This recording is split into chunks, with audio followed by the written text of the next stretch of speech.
Those in favor that clauses 1, 2, 3, and 4, 5 to stand part of the BPCI. Let me take it again. Those in favor that clauses 1, 2, 3, 4, and 5 stand part of the BPCI. Those against say nay, the ayes have it. Those in favor that clauses 6, 7, 8, 9, and 10 stand part of the BPCI. Those against say nay, the ayes have it. Those in favor that clauses 11, 12, 13 to 15 stand part of the BPCI. Those against say nay, the ayes have it. Those in favor that clauses 15 to 20, 15, 16, 17, 18, 19, 20. Okay.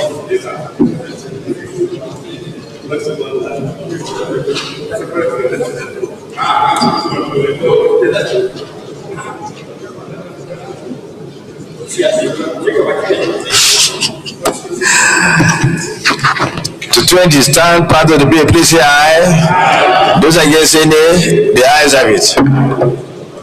Those in favor that clause 21 stand part of the bill, say aye. Those against say nay, the ayes have it. Okay. May I say? Do you have any observation? No, just a general observation. Just to request, Mr. President, that as a very experienced legislator that you are, you know that this is the most critical stage of lawmaking. So my request is that you should allow for contributions from members, because it's at this stage that the input and experience of members comes to play. You remember what happened during the electoral act, where years have it, nays have it, and it went on that way only for us to legislate most of our colleagues out. So my request is not only specific to this, is to request the presiding officers, please, once a bill is at this stage, please take as many views and perspectives from members, but this is the most critical stage of lawmaking. Thank you, sir. The floor is open. Anybody who has any observation is free to raise. Because we have the bill has been with you for quite a long time. It has been there for several months. It is expected that you must have looked through it, and once it's brought to be debated, you can now pinpoint those areas and raise them. So that's why. We're on 21. So if you, it's not something you can. So Thank you, Mr. President.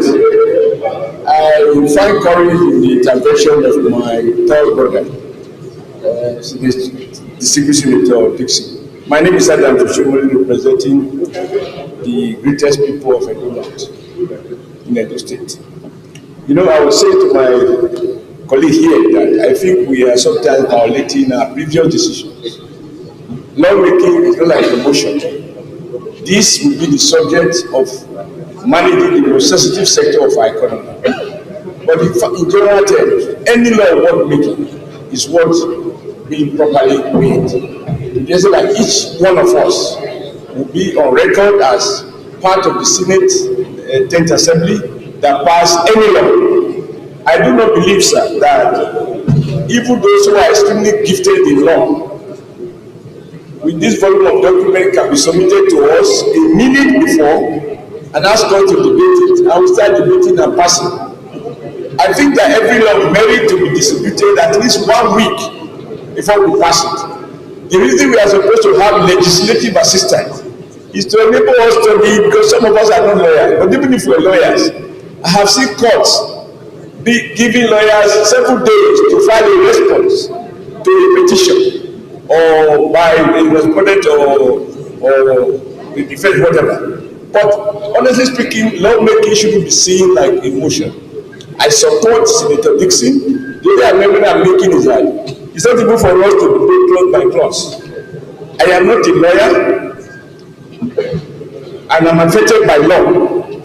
I am a depositor. I could be affected by the collapse or otherwise of a bank, and this law will come into play.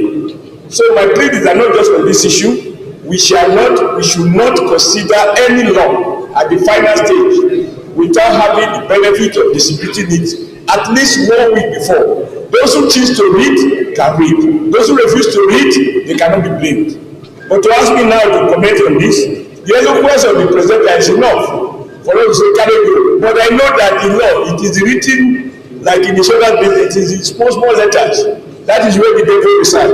Let it not be said that we pass another law that create the kind of problem that Senator Dixon referred to, where you and I were no longer members of a convention, we were just there as observers, when we were allowed to talk. And I believe I'm told by those who were present that this is how the law was watched. Good faith is one thing, but be thorough has no alternative. So I support Senator Dixon's position, sir. But let me say this, and those who were around in the last Senate could attest to it. There wasn't any bill that was so debated like the INEC amendment bill. Senator Dixon, I just want to draw your attention. Maybe you forgot. There was no bill that was so debated, clause by clause, one after the other, thoroughly, considered. But the issue was that there were a lot of moves to make sure that the legislators were not sidelined in the electoral act, and so there was back and forth on the whole thing, and we allowed some of our colleagues to take charge to do all these things for us. But then everybody was concerned about what was happening at home. Primary elections were being, there were preparation for primary elections, so people were less interested in what was going on here because the pressure of preparation for primary elections were on at that time. So, and human beings, you cannot be perfect, and so that problem came in. But it was the most, considered, most deliberated upon, bill of that session, because everybody was concerned about it. But it was a natural, human mistake. And besides that, normally after the gazetting of every bill, everybody is given the bill to go and look at it. You will now, at that stage, you will get your consultant involved to check everything, and you get everything documented. And once we come to this stage, you have all the observations put in place. Whatever the committee did, it doesn't matter, because you have all your own records, your own perspective on something. Once clause 1 is mentioned, you say, you raise up your hand and then bring all your observation. But now to say we have to go at the same speed, 1 hour for every clause, I don't think it's something that can be, it's not in line with our practice. But if you so wish that we should step it down to allow you to study it more, if it is the wish of the Senate, then we can do that, so that you can take another 1 month to go and study it again. Is it your view that you continue? Yes. So, clause 22.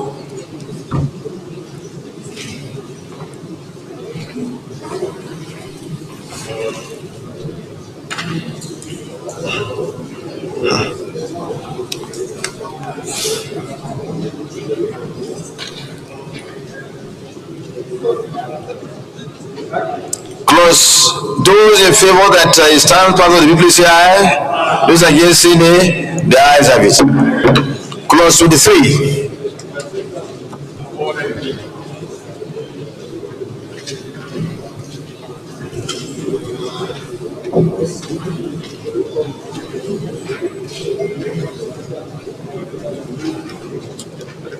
Those in favor that clause 23 stands part of the bill. Okay. Henry Sereke Dixon, by Service. Clause 23, my colleagues, there is need in view of the sensitivity, and this clause deals with what should happen upon revocation of the license of a financial institution. And these are the core of this body we are creating. And it says that any other financial institution may, by notice published in the Federal Government Gazette, appoint the corporation as the liquidator of such failed banks. I think we should limit the time within which this should be done. Within a week, upon the revocation of the license of the financial institution, they shall appoint. I felt we should not leave it loose to the discretion as to time. Well, Chairman, what is your view? What is your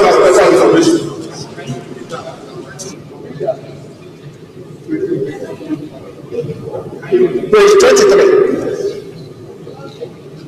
Page 23, which is dealing with what should happen upon revocation of the license. I'm saying that there's vacuum as to the time frame within which that appointment should happen. And since we are meant to strengthen it, to tighten it, we should say within 1 week or within so number of days. I propose 1 week, but the chairman may have better information.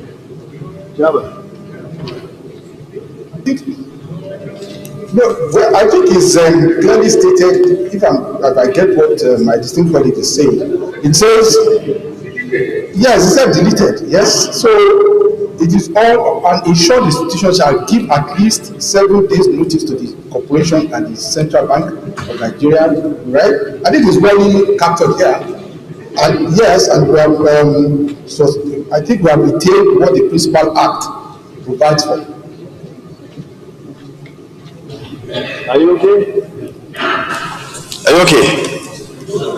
What I mean is chairman, so he knows he has better information. But I thought that we should put a time frame within which those steps, either formal, should take place. It's already captured. It's already on page 24. Yes, Mr. President.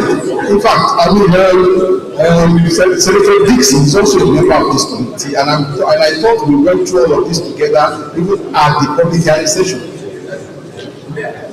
So it's well stated on page. Is he a member of the committee? What's it? Is he a member of the committee? He's a member of the committee. Is he a member of the committee? Your Excellency, being a member of the committee, you must have.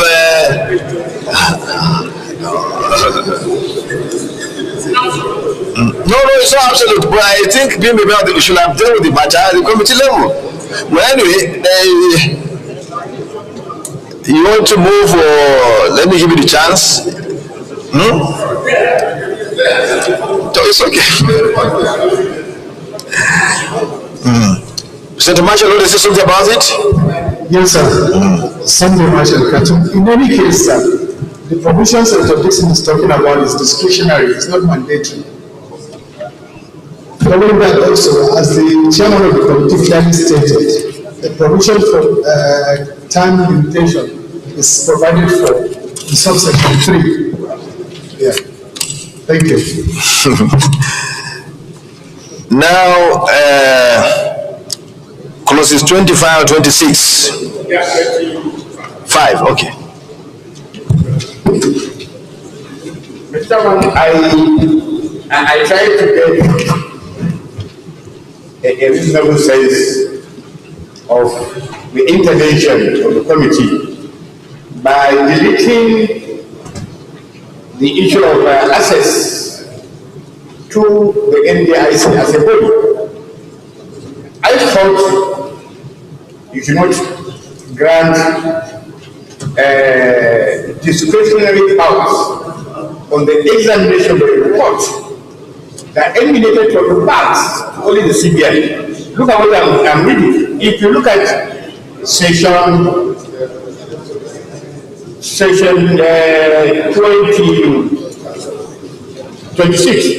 the corporation will be granted access to reports of examination conducted by the central bank. What does that mean? If there are reports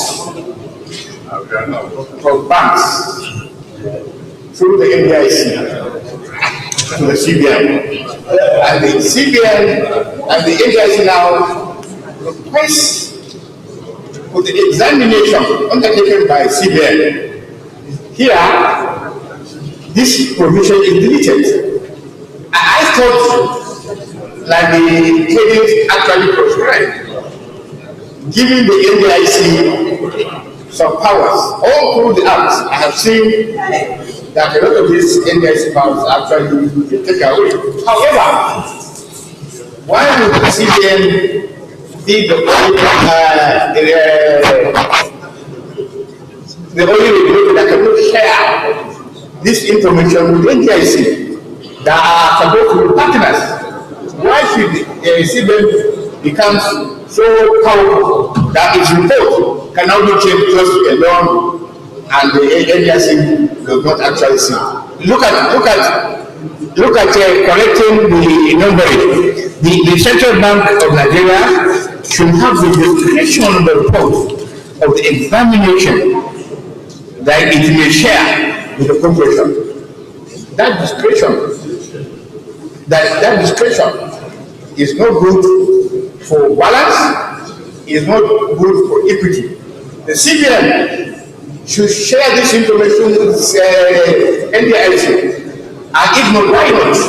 That's what I asked the committee, why not? Why wouldn't they share it? Chairman, can you shed light on that?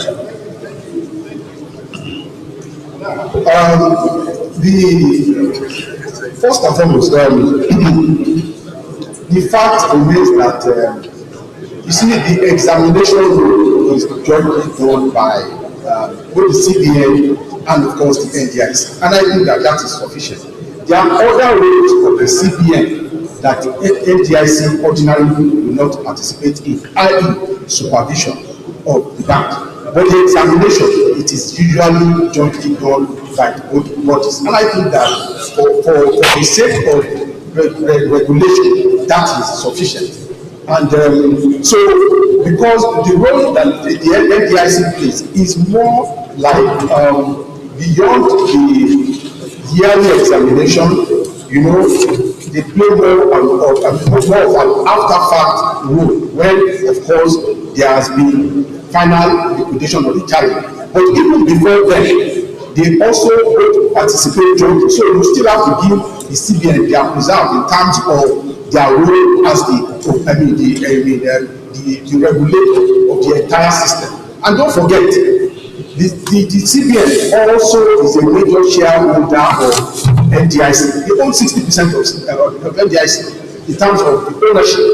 You understand? So again, also we must give them the independence that they are given to them as the overall regulatory body. So I think that maintaining the principal act as stated here is sufficient, because NDIC has, we have the examination which is jointly done on a yearly basis, and it's very practical. So there is no information that they need that they don't get during the course of their examination, and that is the essence of this. So you have to preserve the independence and of the CBN. Thank you. Senator Vito Ume, are you are satisfied? Okay, Senator Vito Ume. Yeah, thank you, Mr. President. Please let me say this: we don't quickly encourage an amendment to all the, because they are highly technical. You are expected to have spend your time with your consultant if you have interest, to make sure that you look at the entire thing. You know, it's not something you just come and say, okay, any amendment and then we amend, that will create a problem. So that's why we try to hear from the chairman.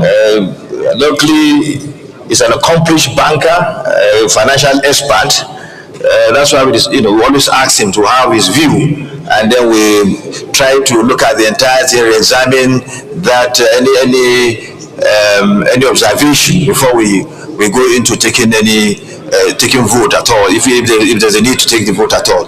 So, is it on the same issue or? Thank you, Mr. President. My name is Senator Victor May. I represent Anambra Central Senatorial District. Mr. President, without challenging the chairman of banking who presented this report, because he's a core professional banker. He has all the experience. But it matters that affect the interest of parties in a transaction like this. It is important that we look at the provisions the way they appear on the proposed amendments. First of all, the CBN, from what he has rightly informed us, owns 60% investment in NDIC. But the law envisages that there is need for insurance of depositor funds in the banks that CBN will, through its examinations and regulatory powers, revoke their licenses, that they can no longer operate. And when that happens, we activate the claims of the depositors against the NDIC. It is the NDIC that pays depositors who have lost their funds in the foreclosed banks by the action of the CBN. So I think that it is very important that NDIC, who settles depositors who have lost their funds in the foreclosed banks, should have unhindered access to the books of the banks that have been foreclosed.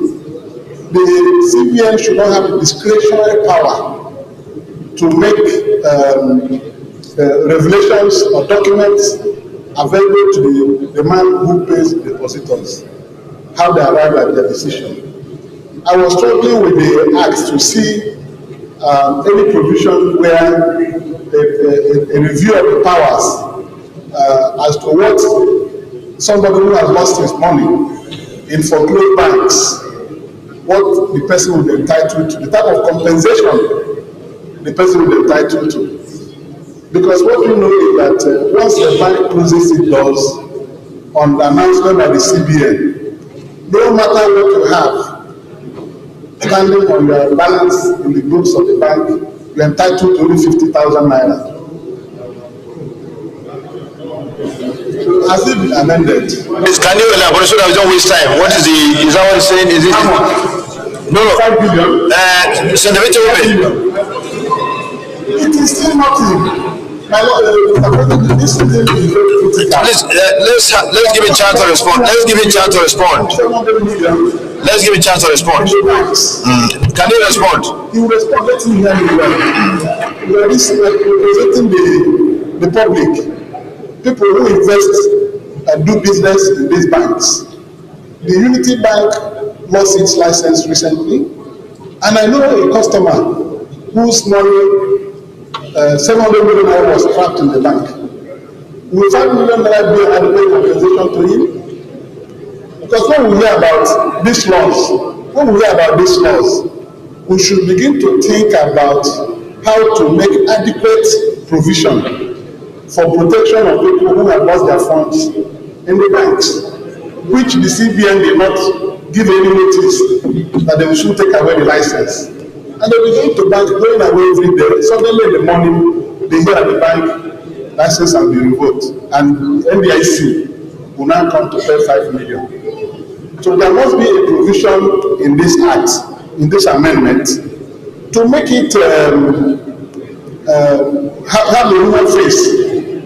So that when people lose their monies, they will be entitled to reasonable compensation. That's what I'm saying. Because if we continue this way, anybody will see you wave the hammer. If you have 1 billion, the 1 billion is gone. You go and apply for 5 million naira. Thank you, Senator Victor Obe. Thank you. On behalf of the masses. Thank you, Mr. President. Chairman, can you respond, please? Thank you, Mr. President. sitting as the chair. Let me first verify that already we have in all the extant laws guiding both CBN and NDIC adequate provisions to protect depositors' funds. Now, on a yearly basis, all the banks, they pay to CBN, to NDIC, an insurance premium to continuously cover all of the insurance of deposits that you have in the system. Now, equally, they also, because you probably cannot codify all the laws into one document, they also issue circulars on an ongoing basis to also address all of the challenges they see as they go along. So as an example, up until April this year, the deposit insurance cover for any depositor either to used to be 200,000 and has since been increased to 5 million minimum. Now, what that is responding to changing circumstances and all of that. Now, just this weekend, we had a retreat with NDIC, and for those of our members that were present, they can attest to the fact that even at this 5 million, the part of the models, the explanations and the presentations that were made to us also would suggest that at 5 million today, it covers per bank almost 90% of depositors. Almost 90%. There's no, you cannot possibly see all of the risk that can be attributable to business, but to the extent that it reasonably covers 90%. You can check. The part of the examples I was given, it is just liquidated Heritage Bank. At 5 million, almost 99% or 98% of the depositors were covered. So the question might be, what happens to the rest? Of course, the typical thing that will happen is that the rest will also still be taken care of upon the realization and the sale of the assets of that bank. So to that extent, all of your worries, I think, are properly taken care of. These are technical issues. We cannot just rise on the spot and say we want to kind of change it overnight. They are very technical. So I also submit, Mr. President. Thank you. So thank you, Mr. Chairman, for your explanation. Are we convinced by his explanation? Can we move forward?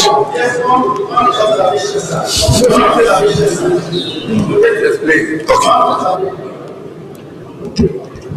Mr. President, I have the line in the presenting cabinet. Mr. President, I don't want us to drag these discussions too far apart. We are just coming back from a retreat with the NDIC in Lagos. And we were even convinced, during that the 5 million, because of the inflation, is so low. But it's not good for us to legislate an amount in the law. But it's an administrative and an issue that can be reviewed over time. So we advise NDIC to consider, given the nature of inflationary pressures in the economy, to raise this figure a higher figure. But one thing that is very important to consider is that because of the nature of the banking system, this 5 million now covers about 90 to 97% of all deposits. So those who are not covered are those who have huge deposits. And those whose deposits can be redeemable after the sale of the assets, of that bank, by the NDIC, and then they will be paid on pro rata basis. No, but that's the practice. That's the practice. That's the tradition.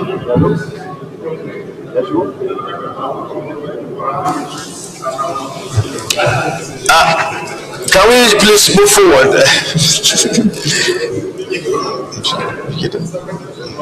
Okay, now the last item we have is the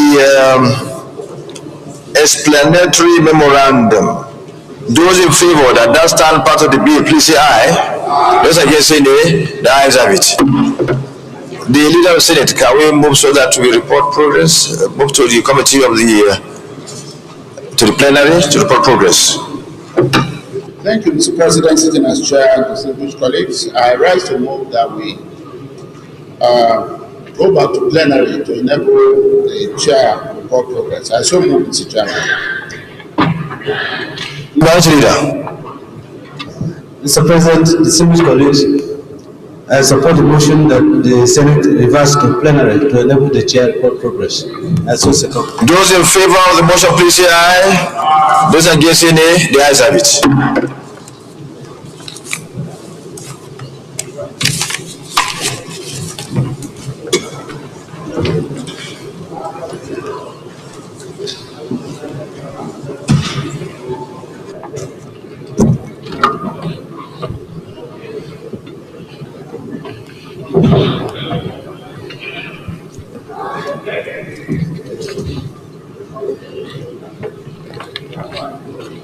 Report.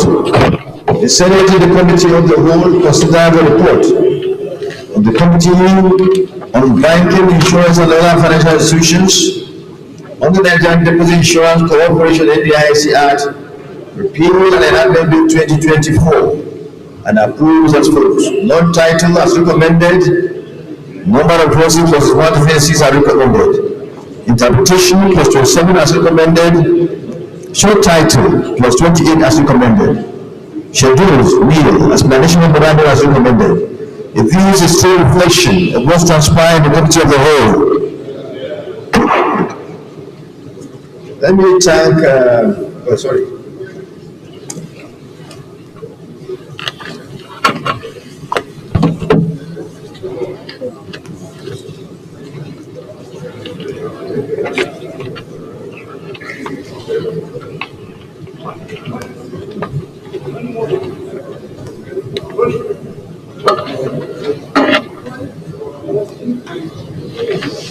The Senate Leader.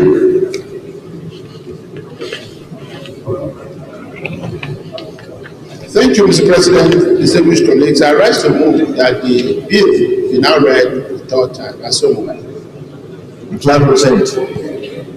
I want to hear something. Mr. President, distinguished colleagues, I support the motion that this bill be read the third time. I so second. Those in favor of the motion, please say aye. Those against, say nay. The ayes have it. Clerk of the Senate. Mr. President, distinguished senators, a bill for an act to amend the Nigerian Deposit Insurance Corporation Act, number 63 of 2023, to make the corporation more effective, ensure its independence and autonomy in line with Section 1(3) of the Principal Act, to bring it in line with current realities and best practices, and for other related matters 2024. Third reading.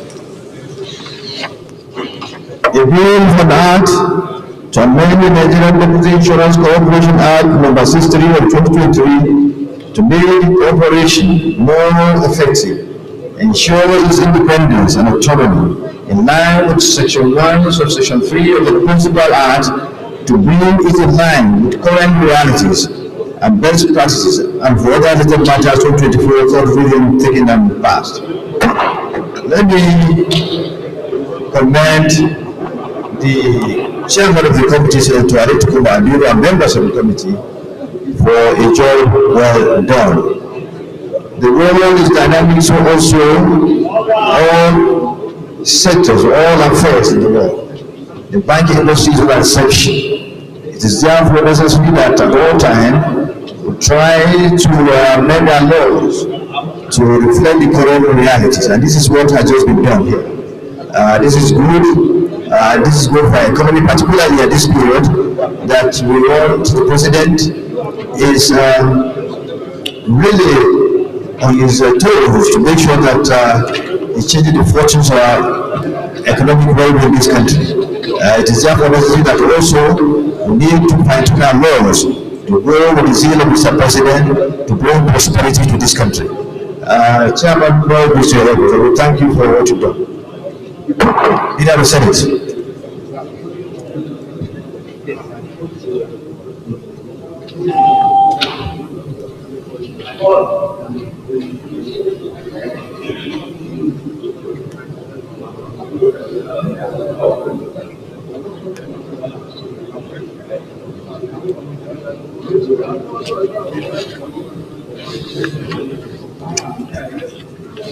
Mr. President, very distinguished colleagues, the fifth order of the day are House bills for concurrence as listed on the order paper.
Leader of the Senate.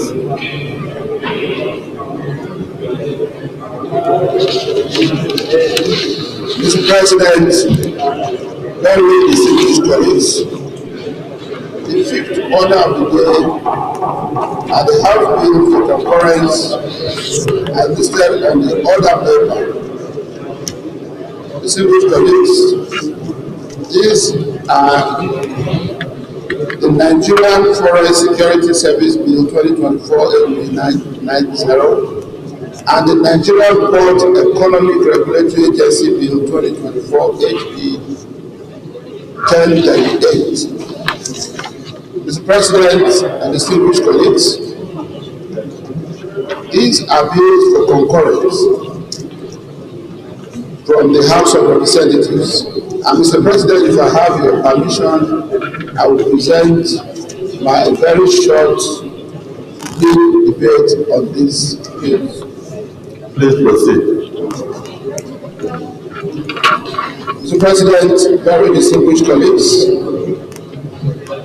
Nigerian Forest Security Service Bill 2024-AB90 was read for the first time in this House chamber on Tuesday, 30th April 2024.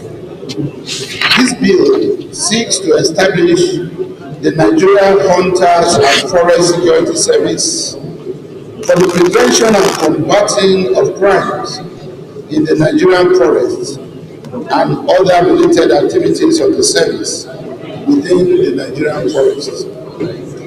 Nigerian Port Economic Regulatory Agency Bill 2024-AB1038 was read for the first time in this chamber on Thursday, 18th July 2024.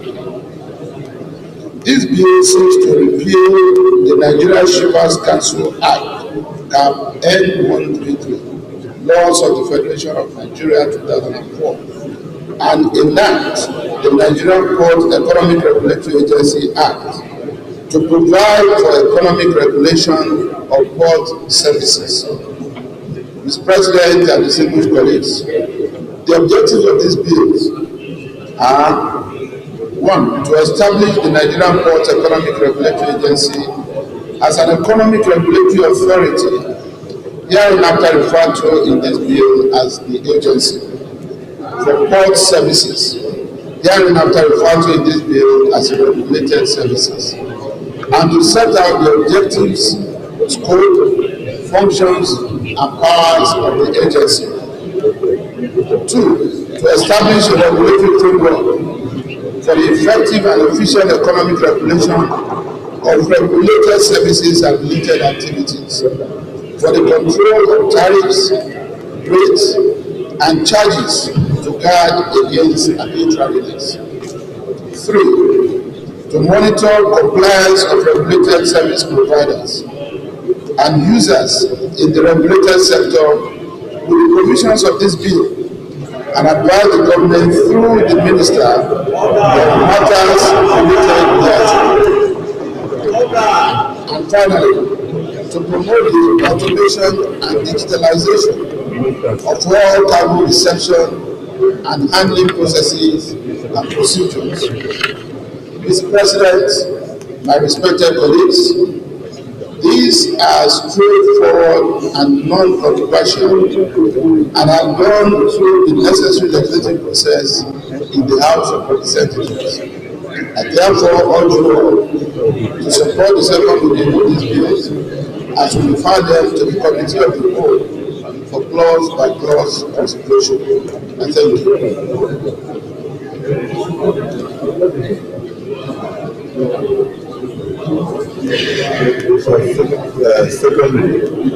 So, Mr. President, it is therefore my pleasure to move that these two bills be now read for the second time. I so move. Senator, the minority leader. Mr. President, distinguished colleagues, I rise to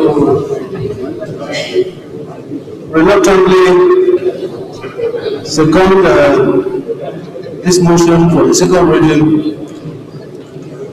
in a concurrence bill from the House of Representatives. Mr. President, distinguished colleagues, I say reluctantly because these are novel bills that have been brought before us here. And for some of us, we see these bills for the first time. And it means, therefore, Mr. President, that we will have enough time to go through some of these articles that have been provided for here. Mr. President, for instance, this novel bill on hunters and forest security, to my mind, might sound like a mere duplication of the functions that other security agencies are performing in this country. Mr. President, I'm sure we're not going to be carried away by the excitement of the fact that bandits and hoodlums find habitation in our forests, and therefore go on to pass bills that will go to contradict some of the provisions that we have in our security agency to protect our land. So, Mr. President, in as much as I agree that bills that have gone through all the furnaces in the House of Representatives can be concurred here in the Senate, I want us to be a little circumspect in considering some of these bills, especially those novel ones that may sound very, very beautiful, but may be counterproductive in our fight against insurgency. And if you look at the Shippers Council bill, repeal and enactment, you will find out that some of the provisions that have been made here are provisions that can ordinarily be part of a reform of the existing bill, that we don't need to wait new bills to repeal an existing one just merely because we want to introduce some new items onto the existing act. So, Mr. President, I suggest that we must be very careful in assenting to this concurrence in order that we do not undo what we have already So, in other words, I thought in concurrence you can only say yes or no. But here you are speaking for and against. And in reality, do you have the two bills before you? Do you have the two bills before you? We want to have the two bills before us. So that we, in case we go to clause by clause consideration, then we know exactly what we are amending, what we are not amending, what we are adding, and what we are not adding. So I can see your confusion is that the bills are probably not attached to the debate on concurrence. So thank you. Mr. President, thank you very much for recognizing me. Let me follow in total the reservations made by the minority leader. First and foremost, these are rules, the Senate rules, does not make it mandatory that whatever comes to the House, we must or we shall concur. So also the rules of the House of Representatives. The only time that we are allowed to concur is when we are satisfied that what is before us is important, is germane. Usually, conventionally, when the leader of the Senate or the House moves a motion, usually you don't go against it. But this is not a motion. This is a law. And I look at Nigerian Forest Security Service Bill 2024, and the bill seeks to establish the Nigerian hunters and forest security services for the prevention, combating of crimes in Nigerian forests and other related activities of the service within the Nigerian forest. This is unprecedented. This is Nigeria is not a banana country. You look at this. The Senate leader has not provided us germane reasons, even though it's not his bill. So because it's coming from the House of Reps, he has to move. But I have not listened to any logic as to why this bill deserves a second reading. Secondly, the minority leader has sufficiently said, why is it bill? So if there is no bill, why are we building castle in the air? So I think it is important that Mr. President, you guide this chamber. Let's first have, we may not discuss it all together, but let's have the bill. Let's go through it and see if there is any merit, regardless of why it is coming. While we are in the House, we also debate some of the bills coming from the Senate, and those that we find are not good enough to the laws, we drop them and we advise the other chamber as to why we cannot concur. So it is important that we all understand the gamut of lawmaking. Now, not everything that comes, we will just stamp it. I think I move that these things are stepped down so that we get the bills, and then on another day we'll bring it forward for debate on second reading. Yes, the Senator Adam this morning. Thank you, Mr. President, sir. I, with respect, like to support the last speaker and even the minority leader. Just before this bill, I also raised an issue about, excuse me, sir,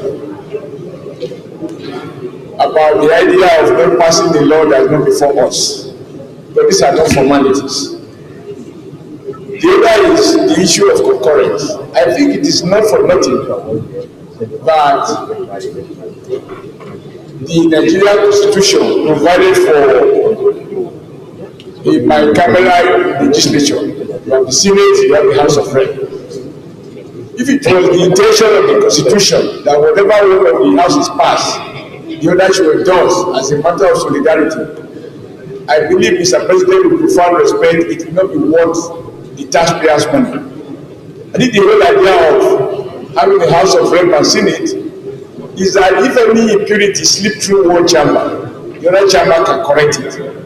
It is not an act of hostility or an act of cooperation. It just must ensure that before any bill or any proposed bill is passed, that it benefits from the wisdom of both the House and the Senate. And if it doesn't, for me, there will be nothing wrong in ensuring that the bill is not passed by the Senate.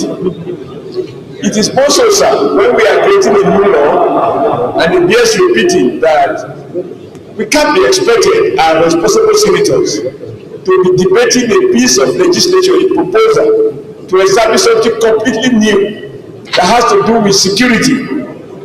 I keep saying that when it has to do with security, not because I don't think we should guide jealously the independence of the legislative arm, but because I think that security issues are so complex that we need, in my view, to have the input from our security agencies. I still believe so because by the time we resort to use of hunters in law, use of hunters, and in my place, hunters are of different categories. What we appear to have been created to make the forest safe may also become a legal foundation for those who have weapons, not necessarily trained officially. The hunters train hunters, and they are allowed to bear weapons in the forest, and God help us that they use it for the good of the nation. I think things like this require rigorous review and some consultation with the security agency, at least the Office of the National Security Advisor. And so submit, Mr. President. So you second the motion moved by Senator Ligi.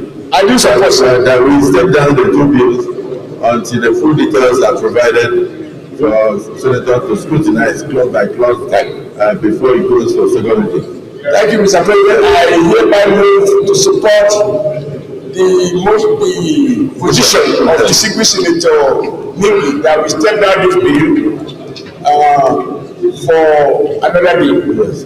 To enable us to look at it. Thank you. Distinguished colleagues, the motion has been moved by Distinguished Senator Nigi and seconded by Distinguished Senator Alkanto Shumule that the two bills will step down for full details to be provided. We'll also go through clause by clause consideration, look at the merits and demerits of the bill before approving same for second reading and further legislative action. Those in support of the motion say aye. Those against say nay. The ayes have it. The two bills are hereby stepped down.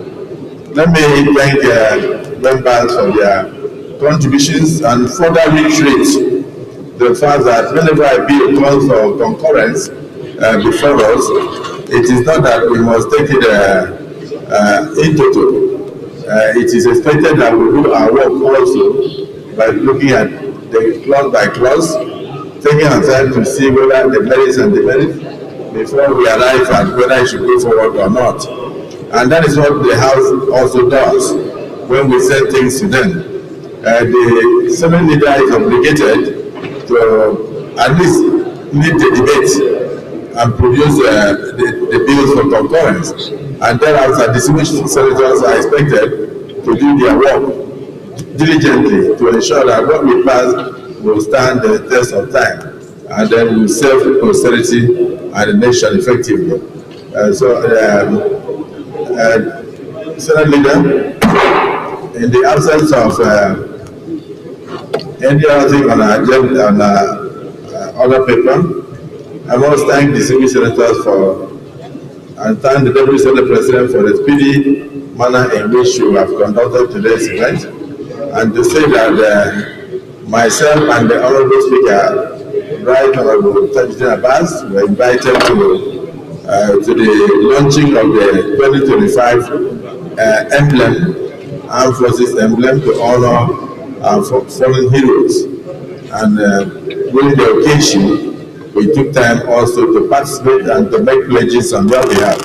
Because I know that you feel for the families of those left behind by those who have sacrificed their lives in the service of fatherland. So thank you, PSP, for conducting today's event successfully.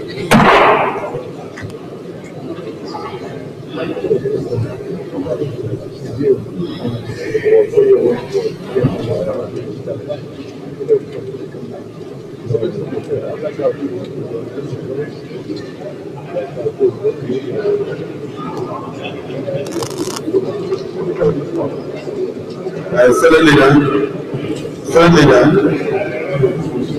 go ahead. You have Mr. President, very distinguished colleagues.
Leader of the Senate. No problem.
Leader of the Senate.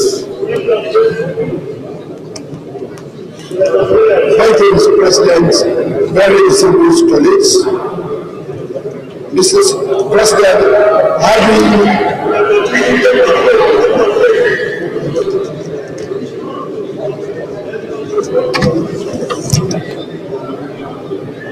having concluded today's proceedings on the other paper, Mr. President, I hereby move that the Senate will adjourn till Wednesday, 30th October 2024 at 11 a.m. I so move, Mr. President.